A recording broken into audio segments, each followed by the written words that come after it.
에베소 6장 특별히 14절 말씀을 중심으로 의의 호신경을 착용하라 라는 말씀으로 하나님의 말씀 전하기 원합니다. 호신경, 사도 바울이 하나님의 전신갑주를 이야기하면서 무엇을 떠올리고 있겠어요? 당시 세계를 제패하고 있던 강력한 그 로마 제국의 군인들, 전신갑주를 무장한 로마 제국의 그 군인들의 무장을 생각하고 있었겠죠. 호신경은 여러분들 지금으로 말하면 방탄조끼예요. 방탄조끼인데 가슴을 보호하죠. 가슴을 보호하는데 이 호신경은 뭐 가슴막이라고 하기도 하고 흉패라고 하기도 하고 번역이 다양하죠. 근데 호신경은 사실 낯선 단어이기도 해요. 성경에서 볼 수 있는. 여러분 생각할 때 이 시대에 그런 방탄조끼다 생각될 것 같습니다. 오늘은 그래서 의의 호신경을 착용하라는 그러한 주제로 하나님의 말씀 전하도록 하겠습니다. 욥기 1장, 욥기를 공부했었죠. 자, 욥기 1장입니다. 욥기 1장에 여러분들 이런 장면이 있어요. 우수 땅에 욥이라 불리는 사람이 있었는데 온전하고 정직하여 하나님을 경외하며 악에서 떠난 사람이었습니다.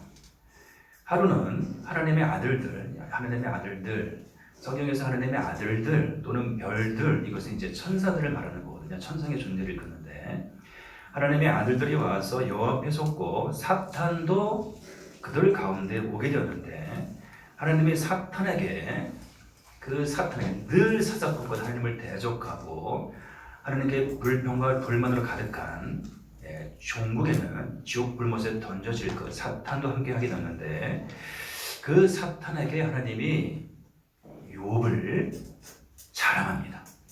욥을 자랑해요. 저는 개인적으로는요, 우리 새날개 성도님들 한 사람 한 사람이 좀 하나님께서 자랑하실 만한 사람들이 되었으면 좋겠다, 그런 마음의 소원이 있습니다. 이민지 권사님 오늘 기도했지만 정말 수많은 무리와 군중들이 아니라 여러분 한 분 한 분이 예수 그리스도의 십자가의 정병, 정말 주님의 제자, 예수님의 제자가 되었으면 좋겠다, 그런 간절한 바람이 있습니다. 어떻게 그렇게 여러분들이 제자가 되어지고 제자로 살아갈 수 있도록 도울 수 있을까? 늘 목회적인 고민인 거죠, 여러분. 자, 그런데 이 하나님이 사탄에게 욥을 자랑합니다. 신나서 아주 기뻐서 흥분이 되셔서 욥을 자랑합니다. 너가 나의 종 욥을 주의하여 보았느냐? 그와 같이 온전하고 정직하여 하나님을 경외하며 악에서 떠난 자는 세상에 없느니라. 이렇게 자랑을 해요. 그래서 여러분들 이 원수마귀 사탄이 어떻게 반응하죠? 가만히 있지 않죠? 욥이 어찌 까닭 없이 하나님을 경외하리까? 주께서 그와 그의 집과 그의 모든 소유물을 울타리로 두르심 때문이 아니니까. 하나님께서 그와 그의 모든 것을 보호하고 계시기 때문이지 않습니까? 주께서 그의 손으로 하는 말을 복되게 하사 그의 소유물이 땅에 넘치게 하셨음이니이다. 하나님께서 그를 얼마나 축복하셨습니까? 얼마나 축복하셨습니까? 10자녀의 동방 최고의 부자로 욥을 축복하지 아니하셨습니까? 하나님 생각해 보셨습니까? 욥의 경외함이 어디 있겠습니까? 그 이유가 어디 있겠습니까? 이제 주의 손을 펴서 그의 모든 소유물을 치소서. 그가 허락하신 모든 그 소유를, 부유와 풍성함을 다 제거하소서. 그리하시면 틀림없이 주를 향하여 욕하지 않겠나이까. 이렇게 도전합니다. 이렇게 도발합니다. 여러분, 하나님을. 사탄이 말이죠. 그리하시면 그 욥이, 하나님이 그렇게 자랑하는 욥이 틀림없이 하나님을 욕할 것입니다.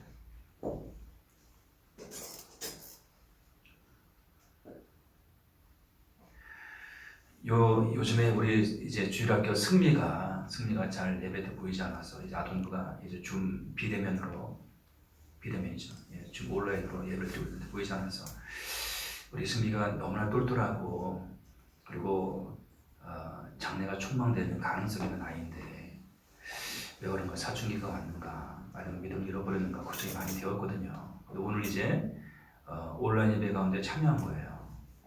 하나님, 근데 오늘 공부 가운데 하나님과 약속하는 어떤 그런 시간이 있었는데 승미가 약속하기를 나는 절대로 하나님을 향한 믿음을 저버리지 않겠습니다. 이렇게 약속했다는 거예요. 교사들이 울컥했다고 이야기를 해요. 처음 들어왔는데 그 어린 승리 가운데 그런 믿음이 있는 거예요. 이미 그런 믿음이 심겨진 것이죠. 하나님을 향한 믿음을 절대로 저버리지 않겠다고 6학년 때 우리 승리의 고백해 주랍니다. 하나님이 그런 고백을 들으시는 거 아시죠? 하나님께서 가슴에 간직하시고요. 그리고 그렇게 고백한 승리가 그렇게 살 수 있도록 도우세요. 인도하세요. 여러분들, 우리의 믿음의 고백이 그래서 참 중요한 것입니다. 승리가 고백한 대로 살 수가 없어요. 그러나 하나님이 그 고백대로 살 수 있도록 그를 축복하시죠. 붙드시고 보호하시고 발걸음 인도하시고 여러분들. 우리 승리의 그 모든 형편을 다 아시나요, 여러분들? 예. 자, 욥기 2장입니다, 여러분들. 이제 욥기 2장인데 하나님의 아들들이 와서 여호와 앞에 서고 사탄도 다시 그들 가운데 와서 여호와 앞에 서니 하나님이 사탄에게 말씀하십니다. 1장 사건이 지나서 2장에서 하나님 말씀하신 사탄에게 너가 내 종 욥을 주의하여 보았느냐? 그와 같이 온전하고 정직하여 하나님을 경외하며 악에서 떠난 자가 세상에 없느니라. 너가 나를 충동하여 까닭 없이 그를 치게 하였어도 그가 여전히 자기의 온전함을 굳게 지켰느니라. 하나님께서는요 어떻게 하시죠? 사단의 그러한 도발을 받아들이죠. 그래? 그러면 내가 사랑하는, 내가 기뻐하는 그 욥, 너가 말한 대로 그 모든 것을 다 제거할 때, 다 사라질 때 그 욥이 어떻게 반응하는지 보라고. 사단이 어떻게 하죠? 그야말로 하루에 10명의 자녀를 죽게 만들고, 그리고 그의 동방 최고의 부자였던 그의 모든 소유와 재물을 다 여러분들, 재물이 다 사라지게 만듭니다. 그런 연후에 이제 욥기 2장이 이제 시작되고 하나님이 그러한 배경 속 1장의 배경 속에서 2장에서 이렇게 말씀하고 계시는 것이죠. 그가 여전히 자기의 온전함을 굳게 지켜낸다. 사탄이 가만히 있습니까? 사탄이 끝까지 하나님께 대항하고 대적하는 자예요. 가죠, 여러분들. 사탄의 종국은 멸망일 수밖에 없어요. 멸망일 수밖에 없습니다. 그래서 사탄이 이렇게 대답합니다. 사탄이 하나님께 가죽으로 가죽을 바꾸오니 사람이 그의 모든 소유물로 자기의 생명을 바꾸올지라. 이제 주의 손을 펴서 그의 뼈와 살을 치소서. 그리하시면 틀림없이 주를 향하여 욕하지 않겠나이까. 사탄이 여러분들 결국 원하는 것은 뭔지 아세요? 이 땅의 인생들이 하나님을 향하여 욕하는 것입니다. 하나님을 욕하는 것이요. 하나님을 경배하고 찬양하는 것이 하나님을 욕하게 만드는 것이요. 사탄이 하는 일이요. 그것입니다, 여러분들. 가죽은 가죽으로 대신할 수 있습니다. 사람은 자기 생명을 지키는 일이라면, 자기가 가진 모든 것을 버립니다. 모든 것을. 욥의 육신을 치소서. 욥의 육신을 쳐보소서. 욥의 생명을 위협해 보소서. 욥에게 마지막으로 남은 그 육신과 그의 생명을 위협해 보소서. 틀림없이 하나님을 욕할 것입니다.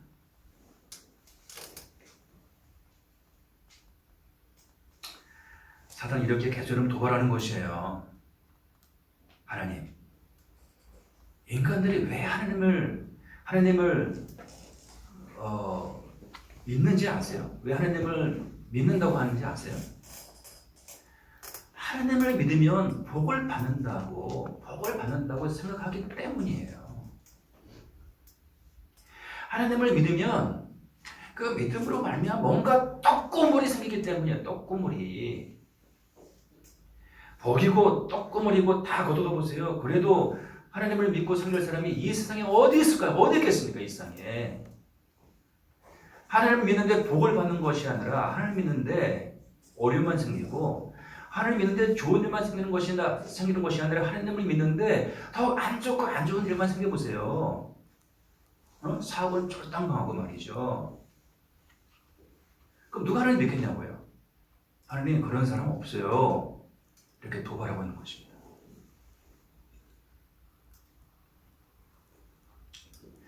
우리가 지금 여러분 영적 전쟁에 대해서 이야기하고 있죠. 사단의 속성과 실체가 어떠한지에 대해서 말씀하고 있는 것입니다. 여러분들, 사탄은 절대로 누군가에 대해서 좋게 말하지 않습니다. 절대로. 사탄은 여러분 한 사람 한 사람에 대해서 절대로 좋게 말하지 않습니다. 절대로 좋게 바라보지 않고 절대로 좋게 말하지 않습니다. 결코. 네버 여러분. 9가지 장점, 여러분에게 9가지 장점이 있어도 한 가지 단점이 있으면 그 한 가지 단점과 연약감을 물고 뜯고 늘어지는 그런 존재가 바로 여러분들 원수마귀 사탄이에요. 언제가 제가 이 얘기를 했더니 어떤 형제님이 와가지고 이렇게 자백을 해요. 목사님 지금 제가 그렇다고, 제가 그런 성향의 사람이었다고. 늘 사람들이 아무리 뭐 좋아 보여도 아유 뭐 저 사람은 어떤 단점이 없을까, 어떤 흠이 없을까, 정말 괜찮은 사람인데 그래서 찾고 찾다가 그것이 있으면 겉봐 너가 될 수 있어, 자기가 그런 삶을 살았다고 이야기하는 거예요.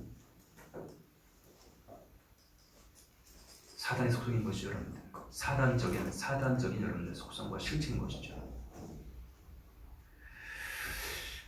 우리는 정말 사단처럼 생각하고 반응할 때가 얼마나 많은지 몰라요. 사람들을 따뜻하게 바라보고, 사람들이 아무리 연약해도 그래도 그에게 이런 귀한 모습이 있지, 이런 아름다운 모습이 있지, 도무지 이렇게 바라보지 못하게, 이렇게 생각하지 못하게 만들어. 겉봐 그럴 줄 알았어. 서로 타니까. 저게 위선대라니까. 이렇게 해버리거든요, 여러분. 이런 반응, 이런 태도와 자세는 막이나 기뻐할 일이다, 막이나 좋아할 일이다, 여러분들. 너는 마음이 아픈 것이죠. 여러분 모든 사람에 대해서 여러분들 좀 이렇게 따뜻하게 바라보는 것을 훈련하시기 바랍니다. 따뜻하게 바라보는 것. 그 사람의 귀한 모습을 찾아내려고 힘쓰고 애쓰죠. 그죠? 그럼 여러분들 어떤 사람이라 할지라도 귀한 것 한 가지 이상이 없는 사람이 없어요. 누구라도. 하나님이 고유하게 본래적으로 그에게 부여하신 정말 귀하고 귀한 것이 있어요. 장점이 있고 강점이 있고 은사가 있고 타란트가 있습니다, 여러분들. 그 하나님은 그 한 가지 그것을 가지고 그를 기쁘게 여기시고 그것을 통해 그를 축복하시고 사용하시거든요.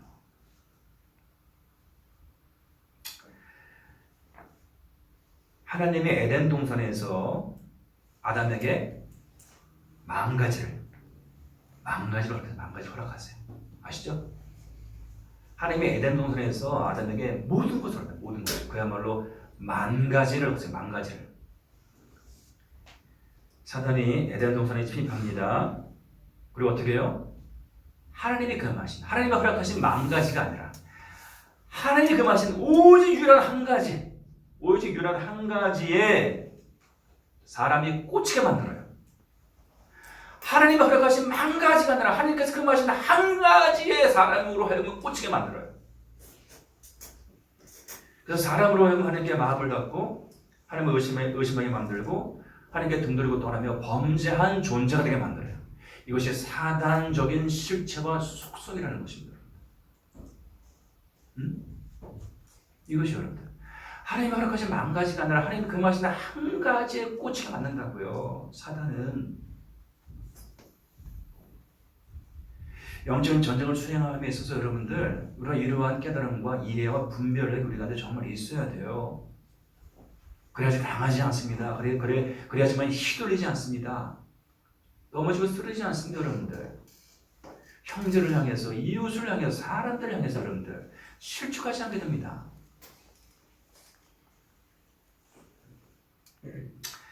요한계시록 10장 9절로 10절은 이렇게 마귀에 대해서 말씀하고 있습니다. 큰 용이 내쫓기니 옛뱀 에덴 동산의 그 옛뱀이죠. 옛뱀 곧 마귀라고도 하고 사탄이라고도 하며 온 천하를 꿰는 자라. 그가 땅으로 내쫓기니 그의 사자들도 그와 함께 내쫓기니라. 내가 또 들으니 하늘에 큰 음성이 있으리되 이제 우리 하나님의 구원과 능력과 나라와 또 그의 그리스도의 권세가 나타났으니 우리 형제들을 참수하던 자, 곧 우리 하나님 앞에서 밤낮 참수하던 자가 쫓겨났고. 여러분들 요한복음 8장에서 우리 예수님 말씀하시죠? 마귀는 어떤 자라고요? 마귀는 거짓말자라고요. 진리가 없으므로 늘 거짓말하고 속일 수밖에 없는 그런 존재라고요. 요한계시록 이 얘기합니다. 뿐만 아니라 마귀는 참수하는 자라고.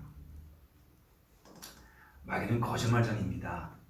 그리고 마귀는 참수하는 자입니다. 참수하는 자. 참수가 뭐죠, 여러분들? 참수? 악한 말로서 남을 헐뜯고 고소하는 것입니다. 참수는 거짓말로 남을 헐뜯어서 없는 자도 있는 것으로 꾸며 공격하는 것입니다. 참수하는 자는 사탄의 또 다른 별명입니다. 거짓의 아비, 그리고 참수하는 자. 이런 사탄의 별명인 것이죠, 여러분. 그 욥, 그렇게 순전한 욥. 와, 여러분, 그러한 순전한 욥도 마귀는요, 틈을 노리고 참수하려고 하네요. 하나님은 괜히 경외하리까. 하나님 허락하신 것들을 다 앗아가 보세요. 다 제거해 보세요. 하나님을 욕할 것입니다. 이렇게 말이죠.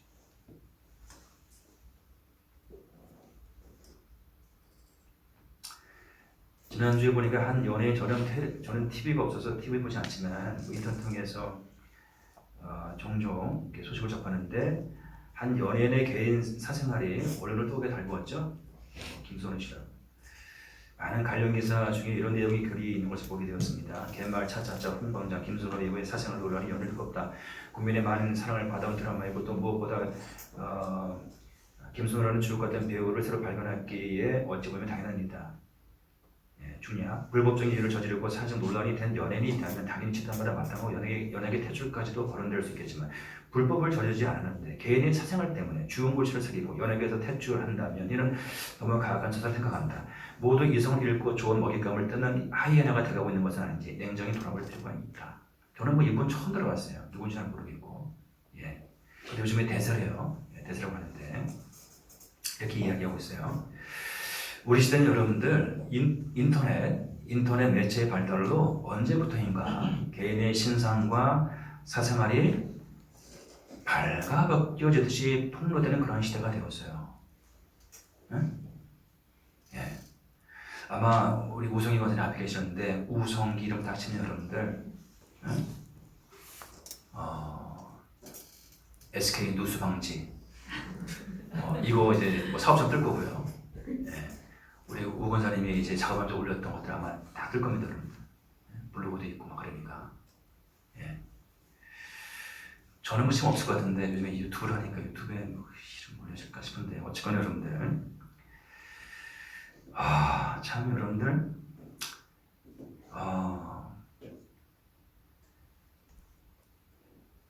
개인의 신상과 사생활이 역없이 다 폭로되는 그런 시대.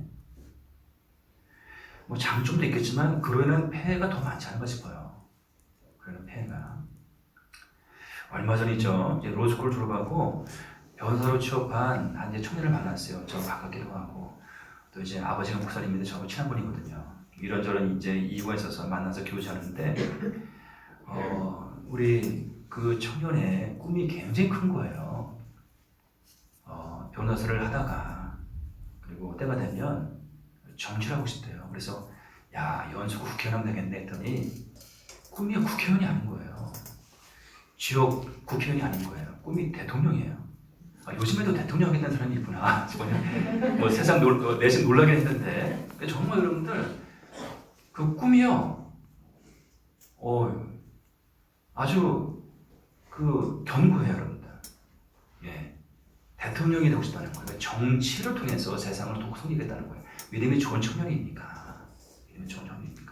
이 정치를 통해서 세상을 바꾸고 변화시키고 싶다는 거야. 세상을 돕고 섬기고 싶다는 거야. 너무 좋죠, 여러분들. 신실한 믿음에 그야말로 제대로 된 여러분들 크리스찬 정치가 필요하지 않습니다. 제대로 된 여러분 크리스찬 대통령이 필요하지 않겠어요, 여러분들.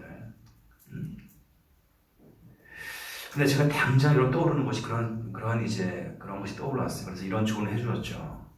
큰 꿈이 있다면 일찍부터 철저히 자기 관리를 해야 된다고.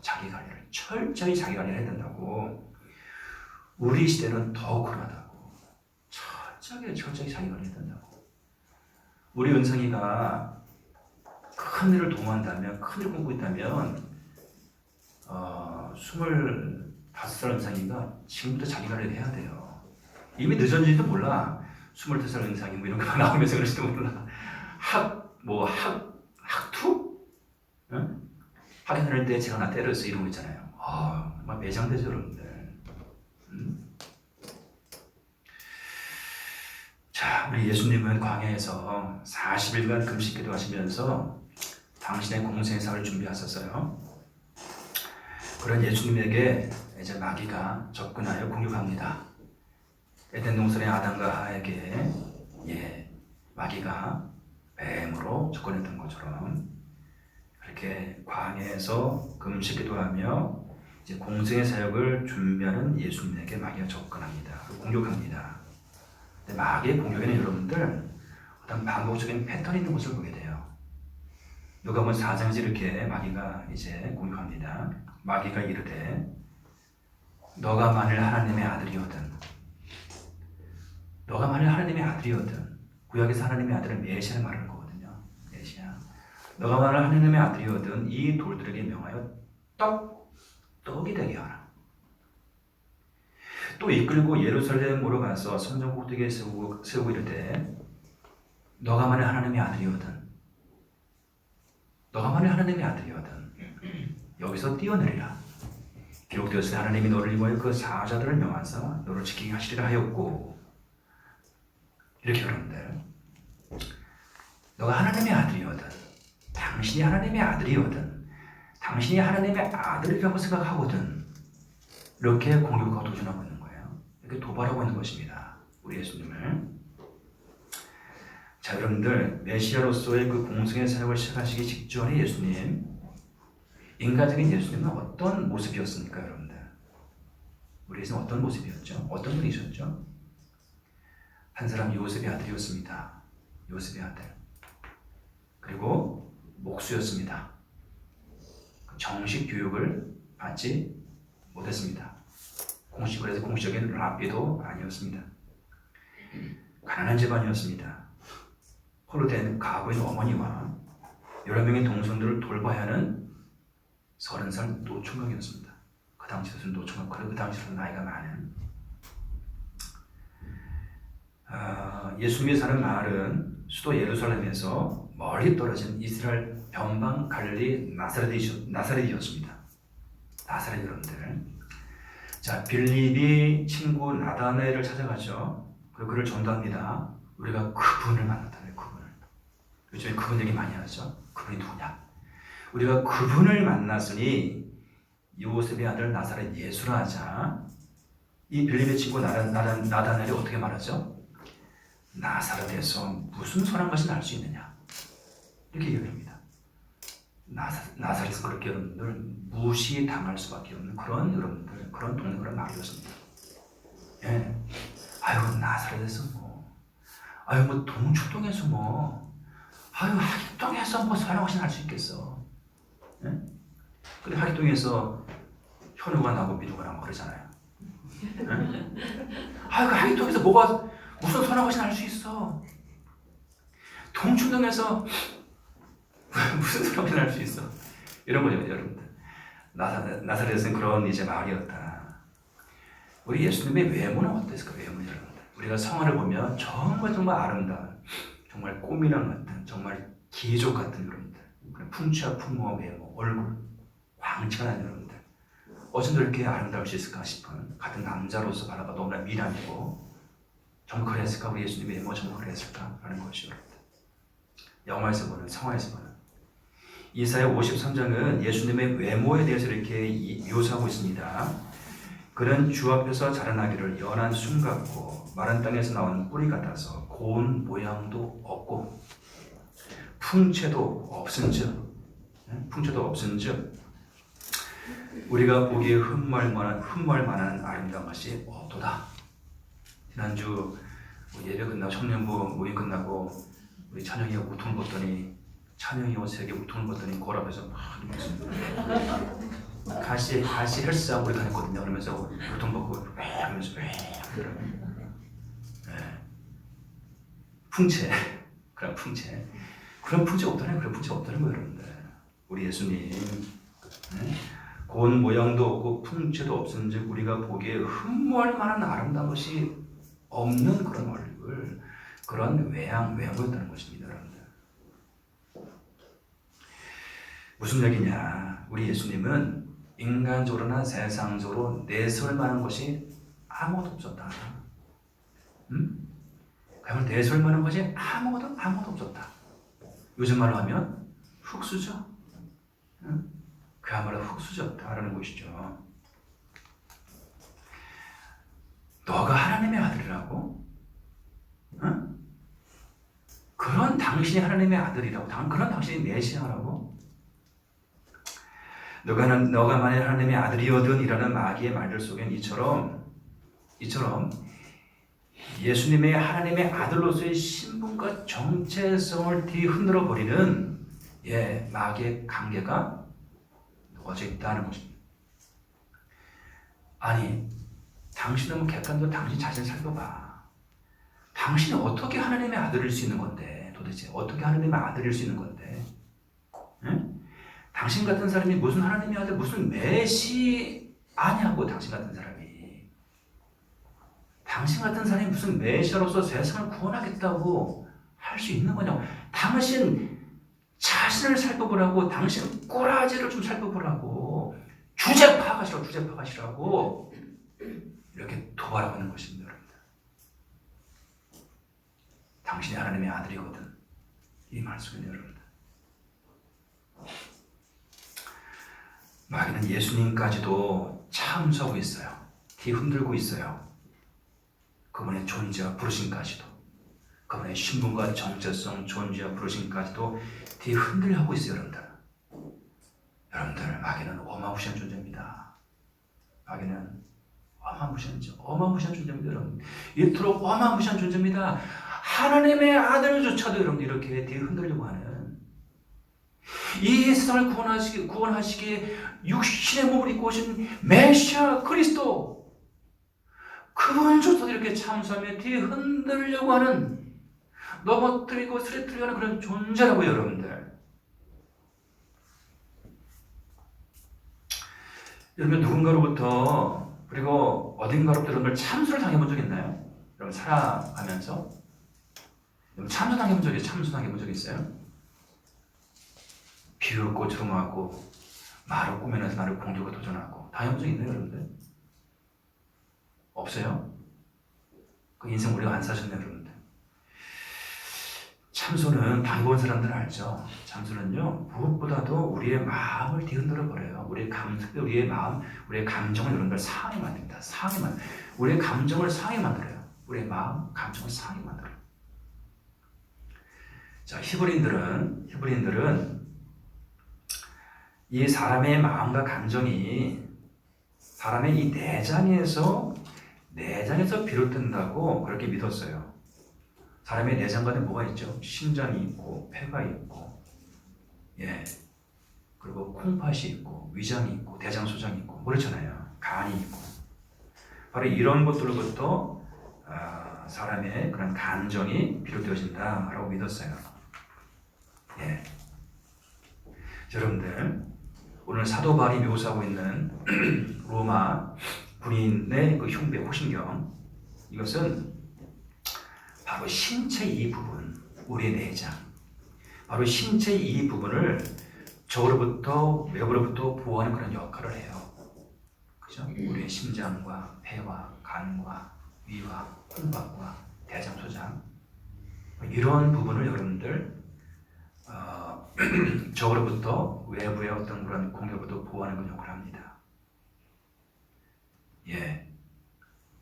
소위 말하면 여러분들 의의 호신경을 착용하라. 이것은 무슨 얘기죠? 여러분의 마음을 지켜라. 여러분의 감정을 지켜라. 여러분의 기분과 느낌을 분별하라. 이런 말인 것이에요. 여러분. 우리 마음과 이 감정의 영역을 향한 그런 사탄의 공격이 있습니다. 이제는 뭐 대중적이고 이제 보편화된 그러한 이제 용어가 있죠. 상한 감정의 치유, 내적 치유. 많이 들어보시죠, 여러분들? 우리 교회도 이런 부분에 관심이 많아서 많이 이런 말씀 전했습니다. 예.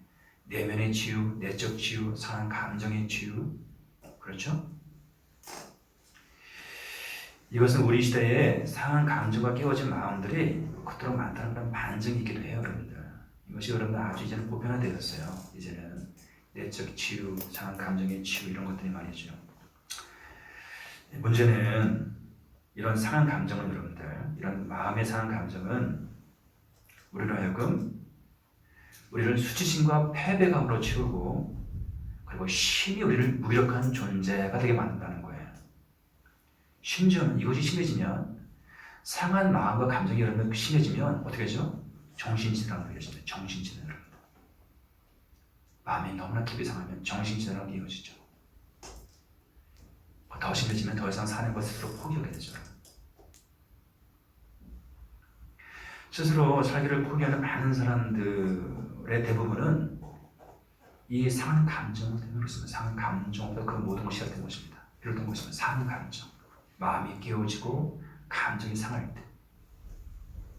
굉장히 치명적이죠, 여러분들. 이것은.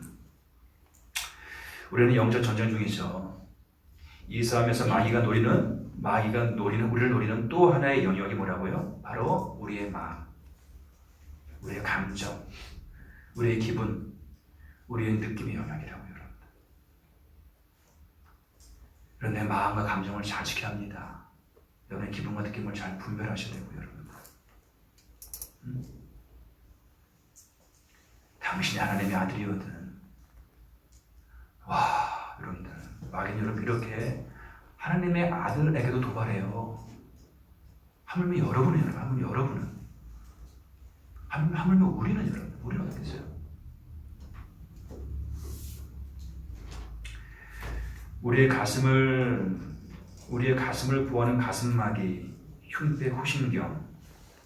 예, 사도 바울이 이야기하죠. 의의 호신경을 붙이라. 이 호신경 붙이라고 말하는 것은 바로 이 영역을 지키고 보호해야 한다. 무엇으로? 하나님의 의로 지키고 보호하라. 그 말씀하고 있는 것입니다. 고린도후서 5장 21절이죠. 하나님이 죄를 알지도 못하신 이를 우리를 대신하여 죄로 삼으시는 것은 우리로 하여금 그 안에서 하나님의 의가 되게 하였습니다. 종교개혁을 통해서 중세 암으로부터 세상을 구하는 마틴 루터는 이렇게 고백합니다. 우리가 그리스도를 믿을 때 믿는 자의 죄는 그리스도인에게로 전가되고 그리스도의 의로움은 예수 그리스도의 의로움은 믿는 자로 전가됩니다. 우리가 율법을 범한 자로서 져야 할 법적 책임은 그분에게로 옮겨지고 율법을 완성하신 자로서 가시는 그분의 권리는 우리에게로 옮겨집니다. 이것을 위대한 교환, Great Exchange라고 할 것입니다. 그리고 우리의 새로운 삶과 믿음은 이 위대한 교환의 기초에 서 있는 것입니다. 그렇습니다, 여러분들. 우리가 예수 그리스도를 나의 구주와 믿을 때, 나의 구주와 주님을 믿을 때, 나의 죄는 우리 예수님에게로 전가됩니다. 그리고 예수님의 의는 나에게로 전가가 되고요. 나의 연약함과 허물은 예수님에 전가되고 예수님의 온전하시고 완전하심은 나에게로 전가됩니다. 위대한 교환입니다, 여러분들. 우리의 믿음과 신앙은 우리의 존재는 바로 이런 위대한 이 교환의 기반에 기초하고 있다라는 것입니다, 여러분들.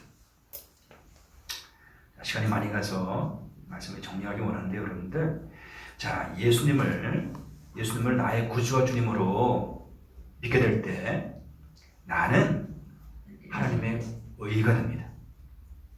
나는 하나님의 백성이 됩니다. 하나님의 자녀가 됩니다. 하나님 나라의 상속자가 됩니다.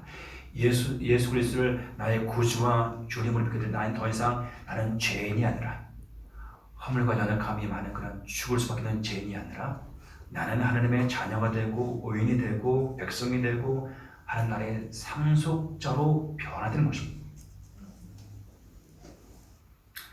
너 믿는 사람 맞아? 당연히 그러면서 교회는 왜 다니는 건데?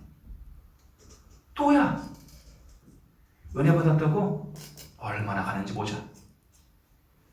아쉬울 때만 기도하는 거야. 그런 거 해봐야 아무 소용없어. 다 그만둬. 뭐하러 교회 다니냐? 뭐하러 예수 믿냐? 나 같으면 차라리 교회 안 다니고 안 믿고 만다. 이러는 수많은 속삭임이야. 수많은 속삭임. 수많은 그런 참소와 참소와 조롱과 비웃음. 의의 후신경으로 방비하지 않으면 내가 예수 그리스도를 믿음으로 내가 하나님 앞에서 어떤 존재가 되었는지를 깨닫지 못하면 나는 속절없이 당하고 속절없이 원수의 참소 가운데 휘둘릴 수밖에 없는 그런 존재라는 거야. 그래 나 같은 게 별 수 없지 뭐. 그래 나는 그런 존재야. 내 인생 그렇지 뭐. 이런 것이 여러분들. 가슴이 아프죠 여러분. 속으면 당하면 예수 그리스도를 믿음으로 하나님 말씀 내가 어떤 존재가 되었는지 알면 소위 말하면 의의 호신경으로 방비하면 다시 당하지 않는 것이죠. 당하지 않는 것이에요. 로마서 8장 여러분 많은 분들이 애송하는 여러분 성경이거든요. 애송하는 장인데 기가 된 우리 새날개 성도님들은 로마서 8장 전체를 다 이렇게 암송했으면 좋겠다 그런 마음이 있어요. 얼마나 힘이 드는지 모릅니다.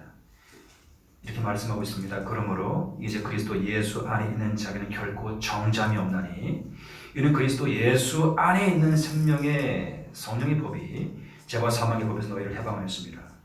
그런즉 이 일에 대하여 우리가 무슨 말하리요? 만약 하나님이 우리를 위하시면 누가 우리를 대적하리요? 자기 아들을 아끼지 아니하시고 우리 모든 사람을 위하여 내주시니까 어찌 그 아들과 함께 모든 것을 우리에게 주시지 아니하겠느냐? 누가 능히 하나님께서 택하신 자들을 고발하리요? 고발, 참소하리요. 의롭다 하신 이는 하나님이신 누가 정죄하리요? 죽으실 뿐 아니라 다시 살아나신 이는 그리스도 예수시니 그는 하나님 우편에 계신 자 우리를 위하여 간구하신 자시니라.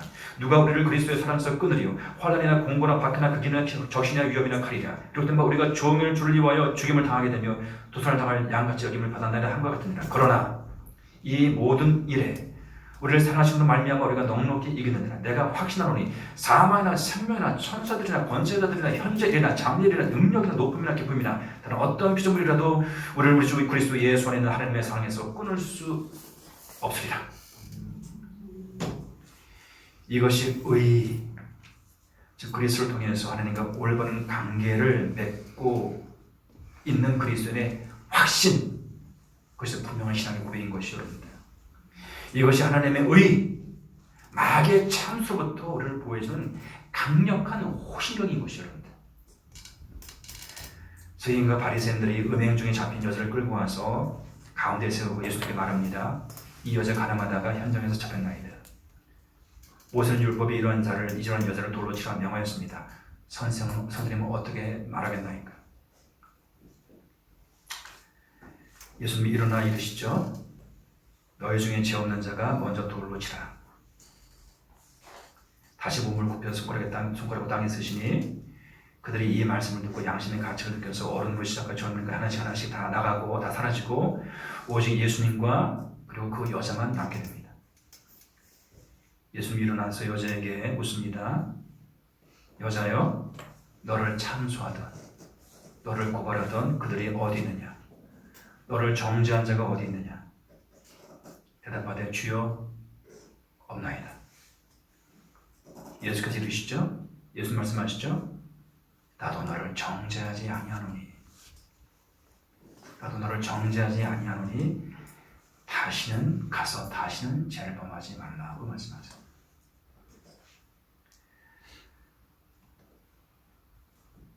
마귀는 참소하고 판단하고 정죄합니다. 예수님은 용서하시고 사랑하시고 불쌍히 여기십니다.